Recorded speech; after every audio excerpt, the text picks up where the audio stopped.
జగన్మోహన్ రెడ్డిపై హోంమంత్రి అనిత మండిపడ్డారు. బుధవారం ఆమె మీడియాతో మాట్లాడుతూ జగన్మోహన్ రెడ్డి డ్రామాలు ఆడుతున్నారని మండిపడ్డారు. ప్రజలు 11 సీట్లతో తీర్పు ఇచ్చిన జగన్ కు ఇంకా సిగ్గు రాలేదు అంటూ ఫైర్ అయ్యారు. నిజంగానే అనిపించింది. ఒక పోలీస్ కాకి చొక్కా ఒంటి మీదకి రావాలంటే ఏదో బయటకు వెళ్ళి సిఎంఆర్ లోనో లేకపోతే ఎక్కడో లెక్కీ షాపింగ్ మాల్కో లేకపోతే ఇంకో షాపింగ్ మాల్కి వెళ్ళి కొనిసి తెచ్చుకున్నంత ఈజీ కాదు. కాకి బట్ చొక్కా మీద పడ్డం అంటే ఆ కాకి చొక్కా పోలీస్ కానిస్టేబుల్ దగ్గర నుంచి ఐపీఎస్ వరకు కాకి చొక్కా ఒంటి మీద పడాలంటే ఎగ్జామ్స్ రాసుకొని రన్నింగ్లు పాస్ అయ్యి వాళ్ళు బాడీ ఫిజికల్ ఫిట్నెస్కి వాళ్ళు పాస్ అయ్యి అదేవిధంగా ఇంటర్వ్యూలకి అటెండ్ అయ్యి కఠోరమైన శ్రమ చేస్తే తప్ప ఆ పోలీస్ చొక్కా ఒంటి మీదకి రాదు, ఆ కాకి చొక్కా ఒంటి మీదకి రాదు. అటువంటి కాకి చొక్కా నేను ఓడదీస్తాడట. అది కూడా ఒక ఎక్స్ సీఎం మాట్లాడే భాష ఏమిటో నాకు ఒక అర్థం కావట్లేదు. అందులో ఆడవాళ్ళు ఉన్నారు. అనంతపురం ఎస్పీ ఒక లేడీ, అనంతపురం డిఐజీ ఒక లేడీ, అక్కడ చాలా మంది లేడీ పోలీస్ కానిస్టేబుల్స్ ఉన్నారు, లేడీ ఎస్ఐస్ ఉన్నారు. అలాంటి వాళ్ళ గురించి బట్టలు కూడా తీస్తాం అలాగే ఇలాగా మాట్లాడుతూ ఉంటే సిగ్గనిపించట్లేదా? సంస్కారమేనా అది? కనీసం ఒక సంస్కారంతో కూడిన మాట ఒక ఎక్స్ సీఎం గా మాట్లాడాలి అన్న ఇంగిత జ్ఞానం లేకుండా ఎక్కడికి వచ్చి మాట్లాడుతున్నాడు? ఇది ఒక విక్టిమ్ హౌస్ దగ్గరకు వచ్చి మాట్లాడే పరిస్థితులు. ఒక బాధితుడిని బాధిత కుటుంబాన్ని పరామర్శించాల్సిన తీరు చూస్తే నిజంగా ఇలాగా పరామర్శిస్తారు. దట్టు ఒక 5 సంవత్సరాలు 151 సీట్లు ప్రజలు ఇచ్చిన సీఎం గా చేసిన వ్యక్తి, అఫ్ కోర్స్ ఆ రోజు అతను చేసిన అన్యాయాలు అక్రమాలు బట్టి సుమారుగా దగ్గర ఇప్పుడు మళ్ళా 11 సీట్లకు పడిపోయిన వ్యక్తి పరామర్శకి వెళ్ళినప్పుడు కూడా 11 సీట్లు వచ్చినా కూడా బుద్ధి రాకుండా ఆ పరామర్శించిన తీరు చూస్తూ ఉంటే నిజంగా చాలా బాధ అనిపించే పరిస్థితి. లాస్ట్ 5 years లో మేము చెప్పామండి, ఐపీసీ సెక్షన్ ప్రకారం అన్నది కాకుండా వైసీపీ సెక్షన్ ప్రకారం అని చెప్పి పోలీసుల చేత కూడా పనిచేయించి పోలీస్ వ్యవస్థని కూడా నిర్వీర్యం చేసేసి ఈ రోజు అదే పోలీసు వ్యవస్థ మీద విరుచుకుపడే పరిస్థితి చూస్తూ ఉంటే జగన్మోహన్ రెడ్డి మానసిక పరిస్థితి కూడా మేము జాలిపడాల్సిన సందర్భం. ఒక జగన్మోహన్ రెడ్డి అన్న వ్యక్తి ఒక పులివెందలకి మాత్రమే ఒక ఎమ్మెల్యే, అతనికి ప్రతిపక్ష హోదా లేదు. అయినప్పటికీ అతను ఒక ఎక్స్ సీఎం అన్న ఒకే ఒక కారణంతో ఆయన టూర్ ప్రోగ్రామ్ గురించి మాట్లాడినప్పుడు మేము చాలా క్లియర్గా 1100 మంది అప్రాక్సిమేట్లీ 1100 మంది పోలీస్ బలగాల్ని డిఎస్పీ స్థాయి నుంచి రోప్ పార్టీస్ వరకు అంటే ఏపీఎస్పీ బెటాలియన్స్ వరకు దగ్గర 1100 మంది పోలీసులను పెట్టాం. అంటే మీరు అనుకోవచ్చు ఒక ఎక్స్ సీఎంకి 1100 మంది పోలీసులు ఎందుకండి అని. కానీ అతను వెళ్తున్న ప్రాంతం చాలా సెన్సిటివ్ ప్రాంతం. తను వెళ్తున్న ప్రాంతంలో ఏదైనా గొడవలు జరిగే పరిస్థితి ఉండి లా అండ్ ఆర్డర్ కనుక ఇబ్బంది పడితే సామాన్యమైన ప్రజలు ఇబ్బంది పడతారని ఒకే ఒక కారణంతో గౌరవ ముఖ్యమంత్రి గారి ఆదేశాల మేరకు డీసీపీ గారు అందరూ కలిసి సుమారుగా పోలీసులు బట్టలు విడదీస్తామంటూ మాట్లాడే పద్ధతి సరైనదేనా అని హోంమంత్రి అనిత ప్రశ్నించారు. వైసీపీ హయాంలో 2526 హత్యలు జరిగాయి. ఎవరైనా పోలీస్ డిపార్ట్మెంట్ మీద శాంతి భద్రతలకు విఘాతం కలిగించే విధంగా మాట్లాడినా పోస్టులు పెట్టినా తగిన విధంగా చర్యలు ఉంటాయని హెచ్చరించారు. ప్రెస్ మీట్ పెట్టి ఎలా మాట్లాడారు ఏం మాట్లాడారు అన్నది ప్రపంచం అంతా చూశారు. నిన్న అదంతా ప్రెస్ మీట్ అంతా చూస్తా ఉంటే ప్రెస్ మీట్ లో జగన్మోహన్ రెడ్డి ఆ ప్రెస్ అతని మాటలు ఒక చెవులో వినిపిస్తా ఉంటే మైండ్ లో రన్ అవుతుంది. ఏంటి రన్ అవుతుంది తెలుసా ప్రజలందరికీను? ఇదే జగన్మోహన్ రెడ్డి లాస్ట్ 5 సంవత్సరాలు చేసిన అరాచకాలన్నీ ప్రజల మైండ్ లో రివైండ్ అవుతున్నాయి. ఎలా రివైండ్ అవుతున్నాయి? మాట్లాడితే లా అండ్ ఆర్డర్ లేదు, లా అండ్ ఆర్డర్ లేదు, లా అండ్ ఆర్డర్ లేదు. అసలు నాకు అర్థం కాలేదు. ఇంతకు ముందు చంద్రబాబు నాయుడు గారు ప్రతిపక్ష నేతగా ఉండేటప్పుడు చలో ఆత్మ అని చెప్పి పిలిపిస్తే నువ్వు ఇంటి దగ్గరకు వచ్చి తాళ్లు కట్టి గేట్లకు తాళ్లు కట్టి ఆయన హౌస్ అరెస్ట్ చేసిన పరిస్థితి కూడా మర్చిపోయాడు ఆయన ఏమైనా? వైజాగ్ టూర్ పెట్టుకుంటే ఎయిర్పోర్ట్ నుంచి బయటకు రానివ్వకుండా గూండాలను పెట్టి అతని మీద దాడి చేయించిన పరిస్థితి మర్చిపోయారా Jaganmohan Reddy? Law and order గురించి మాట్లాడుతున్నాడు ఆయన. ఇప్పుడు ఆయన ఎక్స్ సీఎం గా చంద్రబాబు నాయుడు గారు ఉన్నప్పుడు ఆయన చేసిన అరాచకాల్లో ఏదో మచ్చుకు కొన్ని చెప్తున్నా. అదే విధంగా రామతీర్థాలకి రాముడు తల నరికేశారని రామతీర్థాలకి గౌరవ అప్పుడు ఎక్స్ సీఎం ఇప్పుడు సీఎం గారు చంద్రబాబు నాయుడు గారు వెళ్తే లారీలను అడ్డగా పెట్టి రోడ్డు మీద కూర్చోబెట్టే సందర్భం మర్చిపోయాడు ఆయన. ఇదే చంద్రబాబు నాయుడు గారు అమరావతి పర్యటన పెట్టుకుంటే బస్సు యాత్ర చేస్తే ఆ బస్సు మీద రాళ్లు రువితే అది భావ స్వేచ్ఛా ప్రకటన అని నీ పోలీస్ చేత ఒక రోజు మాట్లాడించిన సందర్భాన్ని మర్చిపోయాడా జగన్మోహన్ రెడ్డి? అదే విధంగా మనం ఆలోచన చేసుకుంటే ఒక పార్టీ ఆఫీస్ మీద దాడి ఏ సందర్భంలో పార్టీ ఆఫీస్ మీద దాడులు ఉన్నాయా? దాడులు జరిగినాయండి ఇన్ని సంవత్సరాలు స్వతంత్రం వచ్చిన తర్వాత? ఒక పార్టీ ఆఫీస్ మీద దాడి జరిగింది, ఎందుకు ఇలా జరుగుతుంది? డీజీపీ ఆఫీస్ పక్కనే ఉన్న పార్టీ ఆఫీస్ మీద దాడి జరిగింది అంటే అది మాకు బీపీలు పెరిగిపోయినాయి, మా కార్యకర్తలకి బీపీలు పెరిగి చేశారు అని సాక్షాత్తు సీఎం కుర్చీలో కూర్చున్న జగన్మోహన్ రెడ్డి మాట్లాడిన తీరు జనాలు మర్చిపోయారు అనుకుంటున్నారా? అదే విధంగా మన కస్టోడియల్ టార్చర్, నేను మాట్లాడాడు ఎవడో వీడియో చూసుకొని ఆ ఎమ్మెల్యే వీడియోలో చూపిస్తూ పోలీసులు ఇలాగ మమ్మల్ని ఇబ్బంది పెట్టారని మాట్లాడారు. ఆ సంస్కృతికి మాది కాదబ్బా. కస్టోడియల్ టార్చర్ పెట్టి ముసుగులు వేసుకుని కొడుతూ వీడియో కాల్లో చూసి ఆనందపడిన సందర్భాలు మీరు మర్చిపోయారేమో గానీ ప్రజలు ఇంకా మర్చిపోలేం. మేము ఎలాగో మర్చిపోలేం, ప్రజలు కూడా మర్చిపోలేం. లోకేష్ గారి మీద కేవలం ప్రశ్నించినందుకు 23 కేసులు పెట్టిన పరిస్థితి మర్చిపోయారు. మరి ఈ రోజు నువ్వు వచ్చి లా అండ్ ఆర్డర్ గురించి మాట్లాడతావు, చంద్రబాబు నాయుడు గారి గురించి మాట్లాడతావు, పవన్ కళ్యాణ్ గారి గురించి మాట్లాడతావు. పవన్ కళ్యాణ్ అక్కడ సీఎం మీద కేసులున్నాయి, డిప్యూటీ సీఎం మీద కేసులున్నాయి. సీఎం రోడ్డు ఇప్పుడున్న సీఎం గారిని రోడ్డు మీద నిలబెట్టావు, డిప్యూటీ సీఎం గారిని రోడ్డు మీద పడుకోబెట్టావు. ఇప్పుడున్న స్పీకర్ గారి మీద కేసులున్నాయి, డిప్యూటీ స్పీకర్ గారికి కస్టోడియల్ టార్చర్స్ ఉన్నాయి, హోమ్ మినిస్టర్ నా మీద 23 కేసులు ఉన్నాయి. అలాంటిది చూసుకుంటే మొత్తం అందరు మినిస్టర్స్ మీద, అందరు ఎమ్మెల్యేస్ మీద సుమారు 90% ఎమ్మెల్యేస్ మీద కేసులు ఉన్నాయి. అదో హత్యల కేసులో, కబ్జాల కేసులో, దొంగతనాల కేసులు, ఆ కేసులు ఈ కేసులు కాదండి, కేవలం ప్రశ్నించినందుకు మా మీద పెట్టిన కేసులు ఇవన్నీ. నువ్వు ఈ రోజు వచ్చి మాట్లాడుతున్నావు. బాధితుడిని అండ్ బాధిత కుటుంబాన్ని పరామర్శించాల్సిన తీరు చూస్తే నిజంగా ఇలాగా పరామర్శిస్తారు? దట్టు ఒక 5 సంవత్సరాలు 151 సీట్లు. 2026 జూన్ నాటికి భోగపురం ఎయిర్పోర్ట్ నిర్మాణం పూర్తి చేస్తాం. పౌర విమానయాన శాఖ మంత్రి కింజారపు రామ్మోహన్ నాయుడు మీడియాతో మాట్లాడుతూ కంప్లీట్ అయింది. Runway 97%, taxiway 92%, terminal building 60%, ATC tower 72%, ancillary building 40% పూర్తయ్యాయి. భోగాపురం ఎయిర్పోర్ట్ నిర్మాణంతో దేశం రూపురేఖలు మారనున్నాయి. దేశంలో అతి అధునాతన ఎయిర్పోర్ట్లో భోగాపురం ఒకటి. భవిష్యత్తులో అన్ని రకాల సదుపాయాలతో ఈ విమానాశ్రయం నిర్మిస్తున్నాం. దేశంలో అతిపెద్ద రన్వే 3.8 కిలోమీటర్ల భవిష్యత్ అవసరాలను దృష్టిలో పెట్టుకుని నిర్మాణం చేపడుతున్నాం. స్థానికంగానే స్కిల్ డెవలప్మెంట్ సెంటర్ ఏర్పాటు చేస్తాం. అదేవిధంగా ఉత్తరాంధ్ర సంస్కృతి సాంప్రదాయం కళలు తెలియచేసేలా విమానాశ్రయం లోపల ఇంటీరియర్ డిజైన్ చేపడుతున్నాం. విశాఖ ట్రాఫిక్ను ప్రధాన అంశంగా పరిగణలోకి తీసుకున్నాం. ఈ విషయంపైన సీఎం చంద్రబాబు నాయుడు సూచనలతో సంబంధిత కేంద్ర మంత్రితో చర్చిస్తున్నాం. బీచ్ కారిడార్పై కొత్త డిపిఆర్ని తయారు చేస్తున్నాం. స్థానిక సమస్యల పరిష్కారానికి చర్యలు చేపడతాం. అప్రోచ్ రహదారి సమస్యను సీఎం చంద్రబాబుతో చర్చించి పరిష్కరిస్తాం. అతి ముఖ్యమైనటువంటి ప్రాజెక్ట్గా తీసుకున్న భోగాపురం ఎయిర్పోర్ట్ వీలైనంత త్వరగా కంప్లీట్ చేయాలన్న ఆలోచనతో రాష్ట్ర ముఖ్యమంత్రి వర్యులు చంద్రబాబు నాయుడు గారు ఇక్కడ ప్రత్యేకంగా రివ్యూ మీటింగ్ పెట్టి మా అందరికీ కూడా దిశా నిర్దేశం చేయడం జరిగింది.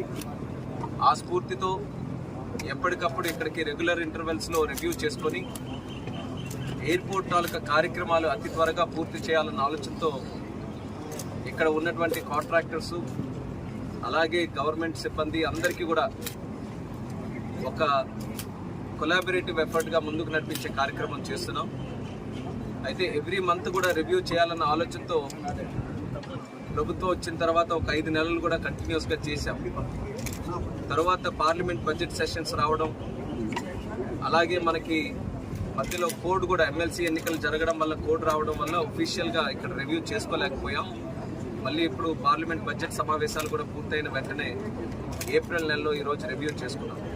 గతంలో చూసుకుంటే 10th నవంబర్ 2024లో లాస్ట్ విజిట్ చేసినప్పుడు అప్పుడు ఓవరాల్గా ఎయిర్పోర్ట్ తాలూకా ప్రోగ్రెస్ 49% జరిగింది. సుమారు హాఫ్ వేలో మనం రీచ్ అయిన తర్వాత ఈ 5 నెలల కాలంలో 71%కి ఈరోజు భోగాపురం ఎయిర్పోర్ట్ తాలూకా పనులు పూర్తి చేసుకునే దశలో ఉన్నాం. అర్త్ వర్క్స్ ఏవైతే అర్త్ వర్క్స్ ఎయిర్పోర్ట్ తాలూకా కాంపౌండ్ సైట్లో మనం అందరూ కూడా చేయాల్సి ఉన్నాయో అది ఆల్మోస్ట్ 99.3% గతంలో జరిగితే ఇప్పుడు పూర్తిగా 100% ఎర్త్ వర్క్స్ అన్ని కూడా మనం సైట్లో కంప్లీట్ చేసుకోవడం జరిగింది. ఎయిర్పోర్ట్కి ముఖ్యమైనటువంటిది రన్వే తాలూకా పనులు 65% గతంలో జరిగితే ఇప్పుడు 97% రన్వే తాలూకా పనులు కూడా మనం పూర్తి చేసుకున్నాం. ట్యాక్సీవే రన్వేకి అదనంగా ఉన్నటువంటి ట్యాక్సీవే కూడా గతంలో 41% జరిగితే ఇప్పుడు 92% వరకు ట్యాక్సీవే తాలూకా పనులు కూడా పూర్తి చేశాం. అలాగే మంత్రివర్యులు శ్రీనివాస్ గారు, కలెక్టర్ గారు అందరితో కూడా ఎప్పటికప్పుడు డిస్కస్ చేసి ఇది కూడా మనం ఇంకా కొంచెం డెప్త్లోకి వెళ్ళి సమస్యలు ఎందుకు వచ్చాయని చూస్తే గత 5 సంవత్సరాలు అప్పుడు ఉండేటటువంటి ప్రభుత్వం దీని మీద సరైనటువంటి దృష్టి పెట్టకొకటి, రెండోది జెన్యున్గా ఏ సమస్యను కూడా డీల్ చేయాలన్న ఆలోచన కూడా అప్పుడు లేదు. అందుకనే ఏ సమస్యను పరిష్కరిద్దామని జెన్యునిటీతో మనం వెళ్తే ఎక్కడికక్కడ అవినీతి కార్యక్రమాలు కానీ లేకపోతే అవకతవకలు కానీ ఇవి కూడా కొన్ని కనబడుతున్నాయి. అయితే మాకు కావాల్సింది ఫస్ట్ పబ్లిక్. పెంచిన గ్యాస్ ధరలు తగ్గించాలంటూ సిపిఎం నాయకులు శ్రీకాకుళం నందు ధర్నా చేపట్టారు.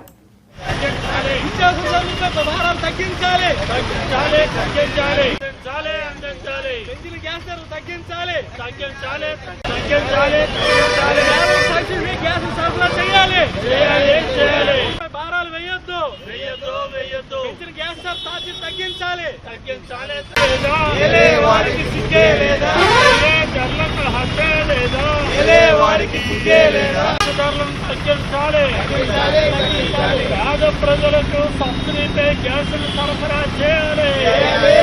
ప్రభుత్వం ముందు వైఖరి నశించాలి. పేద ప్రజలపై భారాలు వేయొద్దు. వారికి సిగ్గే లేదా? మంగళవారం నుండి వెంటనే గ్యాస్ ధరలు 14 కేజీల దిమ్మ మీద 50 రూపాయలు పెంచుతూ కేంద్ర ప్రభుత్వం నిర్ణయం తీసుకొని నిన్నటి నుంచే వెంటనే అమల్లోనికి వస్తుందని చెప్పడం అనేది జరిగింది. దీన్ని సిపిఎం పార్టీ చాలా తీవ్రంగా వ్యతిరేకిస్తూ ఉన్నాం. వాస్తవంగా ఒకవైపుని ప్రధానమంత్రి ఉజ్వల భవిష్యత్తు అనే పేరుతోని గ్యాస్ అనేది పేద ప్రజానీకానికి అందరికి కూడా అందజేసి ఇప్పుడున్న పరిస్థితుల్లో ఎటువంటి గ్యాస్ ధరలు అంతర్జాతీయంగా పెరగకపోయినప్పుడు కూడా మనకు చౌకగా ఉత్పత్తి అయినప్పుడు కూడా దిమ్మ మీద 14 కేజీల మీద ఈరోజు 50 రూపాయలు పెంచడం అనేది చాలా అన్యాయం. ఈరోజు మనం అడుగుతూ ఉన్నాం, ఈరోజు ప్రధానమంత్రి గారు మీరు ప్రజలకందరూ కూడా నిత్యావసర వస్తువులు ధరలు తగ్గిస్తామని మీరు హామీ ఇచ్చారు. కానీ ఈరోజు సామాన్య ప్రజానీకం కూడా వాడే ఈ 14 కేజీల గ్యాస్ మీద 50 రూపాయలు పెంచడం అనేది చాలా అన్యాయం. దీన్ని పునఃపరిశీలించాలని చెప్పేసి సిపిఎం పార్టీ నుండి డిమాండ్ చేస్తా ఉన్నాం. ఒక లెక్క ప్రకారం చూస్తే ఈ ఒక్క శ్రీకాకుళం జిల్లాలోనే ఒక సంవత్సరానికి 24 కోట్ల రూపాయలు ఈ రూపాన మనకి కేంద్ర ప్రభుత్వం తీసుకుంటా ఉంది. మరి ఈ రాష్ట్ర ప్రభుత్వం కానీ ఈ కేంద్ర ప్రభుత్వం కానీ 24 కోట్ల రూపాయలు ఏ బడ్జెట్లో కూడా ఈ జిల్లాకి కేటాయించిన పరిస్థితి లేదు. అలాంటిది ఒక్క గ్యాస్ మీదే ఈ 50 రూపాయల పెంపుదల మీదే ఒక సంవత్సరానికి 24 కోట్ల రూపాయలు శ్రీకాకుళం తీసుకెళ్లిపోతా ఉన్నారు. దీన్ని తీవ్రంగా వ్యతిరేకిస్తా ఉన్నాం. ఆ విధంగా డీజిల్ పెరిగింది, పెట్రోల్ పెరిగింది, ప్రజల తాలూకా పని తగ్గింది. ఈరోజు ఉపాధి హామీ పథకం పని ఈరోజు పూర్తిగా ఇవ్వటం లేదు. ఆ బకాయిలు ఉన్నాయి. అందుకోసం ప్రజల కొనుగోలు శక్తి పెరగలేదని చెప్పేసి ఆర్థికవేత్తలు చెబుతూ ఉన్నారు. ఒక పక్క ప్రజల తాలూకా కొనుగోలు శక్తి పెరగకపోతే నువ్వు గ్యాస్ ధరలు పెంచి నువ్వు ప్రజల దగ్గర మూలుగుల్ని పీల్చేటట్టు పీల్చడం అనేది ఇది అన్యాయం. నువ్వు పేదల పొట్టలు కొట్టి కార్పొరేట్లకి ఇవ్వటం అనేది సిపిఎం పార్టీ తీవ్రంగా వ్యతిరేకిస్తా ఉన్నాం. దీన్ని ఉపసంహరించుకోకపోతే పెద్ద ఎత్తున భవిష్యత్తులో కూడా పోరాటాలు చేస్తామని చెప్పేసి మీ ద్వారా తెలియజేస్తా ఉన్నాం. ఒక మాజీ ముఖ్యమంత్రికి ఇవ్వాల్సిన కనీస భద్రత ఎందుకు ఇవ్వడం లేదని మాజీ ఎమ్మెల్యే శ్రీకాంత్ రెడ్డి ఆగ్రహం వ్యక్తం చేశారు. మాజీ ఎమ్మెల్యే శ్రీకాంత్ రెడ్డి మీడియాతో మాట్లాడుతూ అత్యధిక ప్రజాదరణ కలిగిన వ్యక్తి జగన్. ప్రజల్లోకి వైఎస్ జగన్ వెళ్లిన సమయంలో భద్రత లోపం స్పష్టంగా కనిపిస్తుంది అన్నటువంటిది చాలా దారుణం. మన గుంటూరు బిర్చేయాడికి వెళ్ళినప్పుడు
ఆదరణ కలిగినటువంటి నాయకుడిగా తనకు మినిమం కల్పించాల్సిన భద్రత ఏ క్వశ్చన కల్పించట్లేదు. గతంలో 2 సార్లు అతనిపైన హత్యాయత్నాలు జరిగినాయి. అనేక సార్లు ఆయన పాదయాత్ర చేసేటప్పుడు దారి పొడుగున ఆయనకు అనేకమైన ఆటంకాలు కలిగించినటువంటి రోజులు మనం చూసాం. ఆ రోజు తెలుగుదేశం అధికారంలో ఉన్నప్పుడు తేనెటీగలను ఉసిగొల్పే దగ్గర నుంచి అన్ని రకాలుగా ఎన్ని రకాల చేయాలనో అన్ని రకాలు కూడా ఏ రకంగా అప్పుడు వాళ్ళు వ్యవహరించినటువంటి తీరు మనం గమనించాం. ఈరోజు మళ్ళీ Z+ కేటగిరీ ఆయనకి ఇస్తున్నాం అది పక్కకు మాట్లాడుతున్నారు. ఈ Z+ కేటగిరీ ఉన్న వ్యక్తికి రాష్ట్రంలో ప్రజలు జరుపుతున్నటువంటి పోరాటాలకు మద్దతుగా, రైతులకు మద్దతుగానో లేకపోతే కూటమి నేతలు వ్యవహరిస్తున్నటువంటి తీరుకు వ్యతిరేకంగా గ్రామీణ ప్రాంతాలలో వైసీపీ నాయకుల పైన చేసినటువంటి దాడులు, మరణకాండాలు అను అరికట్టే విషయంలో వాళ్ళ పర్యటనకి వెళ్తున్నప్పుడు కనీస భద్రత కల్పించకపోవటం అన్నటువంటిది చాలా దారుణం. మన గుంటూరు బిర్చేయాడికి వెళ్ళినప్పుడు కార్యకర్తలే వలయంగా ఏర్పడి తనకు భద్రత కల్పించారు. నిన్న అనంతపూర్ జిల్లా రాప్తాడు పర్యటనకి వెళ్తున్నప్పుడు అనేక రంగాల్లో ప్రొవోకేట్ చేశారు. అక్కడ ఉన్నటువంటి రాజకీయ సంబంధించి అక్కడ స్థానిక ఎమ్మెల్యేలు. కుటుంబ వివాదంతో నటుడు మోహన్ బాబు కుటుంబం తాజాగా మరోసారి వార్తల్లో నిలిచింది. తన కారు పోయిందని మంగళవారం పోలీసులకు ఫిర్యాదు చేసిన మనోజ్ బుధవారం ఉదయం జల్పల్లిలోని మోహన్ బాబు నివాసం వద్దకు చేరుకున్నారు. ఆయన్ను లోపలికి అనుమతించకపోవడంతో గేటు బైఠాయించి నిరసన తెలియజేశారు. అనంతరం మీడియాతో మాట్లాడారు. ఈ రోజు నాకు ఆశ్చర్యం ఏంటంటే సిఐ గారు మీరు ఇక్కడ ఉండట్లేదు కదా అని అన్నాం. సార్ అయితే మార్చి 27 మీకు ఫోన్ చేశాను కదా సార్, ఇక్కడే కదా ఉన్నాను, మీరే కదా ప్రొటెక్షన్ ఇచ్చారంటే సైలెంట్ ఉంటారు. ఆయన స్క్రీన్ షాట్స్ రికార్డింగ్స్ అన్ని కూడా మీకు ఇమ్మన్నాడు, ఆయన పర్మిషన్స్ తో మీకు ఇవ్వబోతున్నాను.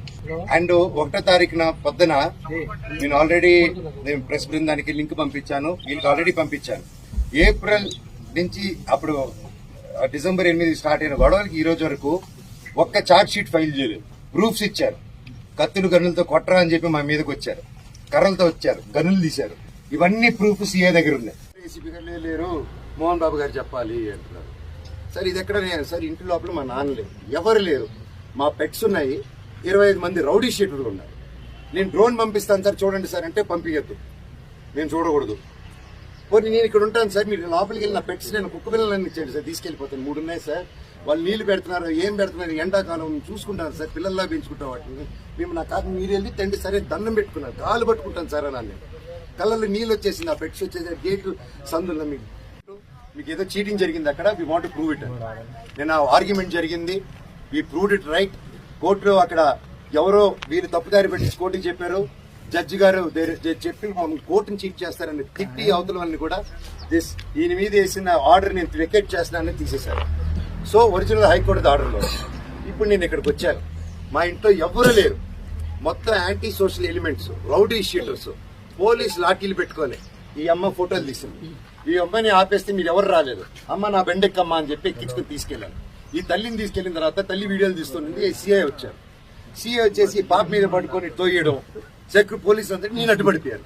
నా ముందు చేయకండి సార్, నా ముందు చేయకండి అని చెప్పి అడ్డుపడిపోయి పెళ్లి ఇంకో టీవీ ఆయన వచ్చి లాగేశారు. అండ్ మోహన్ బాబు గారు ఇంటి దగ్గరకు వస్తే ప్రెస్ అయినా కొడతారు, పోలీసులు అయినా వచ్చి ప్రెస్ కొట్టేస్తారు. నాకు అర్థం కాలేదు. ఐఎమ్ రియలీ సారీ, నా కోసం వచ్చి నా వల్ల మీకు అదైనందుకు ఐఎమ్ రియలీ సారీ తల్లి. ఒక అన్నగా నేను ఎప్పుడు ఉంటాను, ఐఎమ్ సారీ. బట్ మీరు అంత గట్టిగా పోరాడారు, నిలబడారు, థ్యాంక్ యూ సార్. తప్పు లేనప్పుడు మిమ్మల్ని ఎందుకు సార్ ఆపుతున్నారు అక్కడ రాకుండా? నేను రమ్మంటున్నాను ప్రెస్ని, నేను ఎక్కడికైనా వచ్చి మాట్లాడుతుంటున్నాను, ఎందుకు ప్రెస్ని రానికి? నేను ఒకటే అడిగాను సార్, హైకోర్టు ఆర్డర్ ఇదిగోండి, మీకు కూడా షేర్ చేశాను సార్, మీకు వచ్చేసి ఉంటుంది ఈ పాటికి. హైకోర్టు ఆర్డర్ ఇచ్చాను, లోవర్ కోర్టుకి చీటింగ్ చేశారు, కమిషనర్ గారి బాండ్, ఈ 3 ఉన్నాయి. రామగిరి ఎస్ఐ సుధాకర్ యాదవ్ వ్యవహార శైలి మొదటి నుంచి వివాదాస్పదంగానే ఉందని, ఆయన కారణంగానే వైఎస్ఆర్సీపీ కార్యకర్త బీసీ నేత కురుబ లింగమయ్య హత్యకు గురయ్యారని మాజీ ఎమ్మెల్యే తోపుదుర్తి ప్రకాష్ రెడ్డి మండిపడ్డారు. ఎస్ఐ సుధాకరే కారణం, ఆయనే సరిగ్గా విధులు నిర్వహించి ఉంటే కురుబలింగమయ్య హత్య జరిగి ఉండేదా అని ప్రశ్నించారు. మరి జగన్మోహన్ రెడ్డి గారిని విమర్శించే స్థాయి సుధాకర్ కుందా? సుధాకర్ అనే ఒక ఎస్ఐ అతని వైఫల్యం వల్ల కాదా అతను ఆ మండలాన్ని, ఆ మండలంలోని శాంతి భద్రతలను పరిటాల సునీతకు తాకట్టు పెట్టడం వల్ల కాదా ఈరోజు ఇన్ని దుర్మార్గాలు జరిగింది, ఇన్ని నేరాలు జరిగింది, ఇన్ని ఘోరాలు జరిగింది. ఈరోజు దాదాపు 1000 మంది పోలీసులు ఎంతో శ్రమ కోర్చి నిన్నటి బందోబస్తు డ్యూటీలో హాజరు కావాల్సి వచ్చింది. ఎంపీపీ ఎన్నికల సమయంలో దాదాపుగా 200-300 మంది పోలీసుల్ని మోహరించాల్సి రావడం కానీ, మరి గత 15 రోజులుగా రాష్ట్ర మీడియాను ఆకర్షించినటువంటి పరిస్థితి కానీ, అనంతపురం జిల్లాలో మళ్ళీ ఫ్యాక్షను మొదలవబోతోందన్న చర్చలకు దారితీయడం కానీ, ఇవన్నీ కూడా కేవలం ఒక సుధాకర్ అనేటువంటి ఒక ఎస్ఐ వైఫల్యమా, లేదా తన కాకి చొక్కాను తెలుగుదేశం పార్టీకి తాకట్టు పెట్టడం వలన, తన రాజకీయ ప్రయోజనాల కోసం, తన భవిష్యత్ రాజకీయ ప్రయోజనాల కోసం అతను తన కాకి చొక్కాను, తన యాదవ కులాన్ని కూడా ఉపయోగించుకునేటువంటి ప్రయత్నం చేయడమా? మరి నేరం ఎవరు చేసినా అది నేరం కాదా? రామగిరి మండలంలో మీ వ్యవహార శైలి మొదటి నుంచి వివాదాస్పదం కాదా? వైఎస్ఆర్ కాంగ్రెస్ పార్టీ ప్రజాప్రతినిధులను నేలపైన కూర్చోబెట్టడం తప్పు కాదా? దళితుల్ని కించపరుస్తా నీ స్టేషన్ చుట్టూ తిప్పు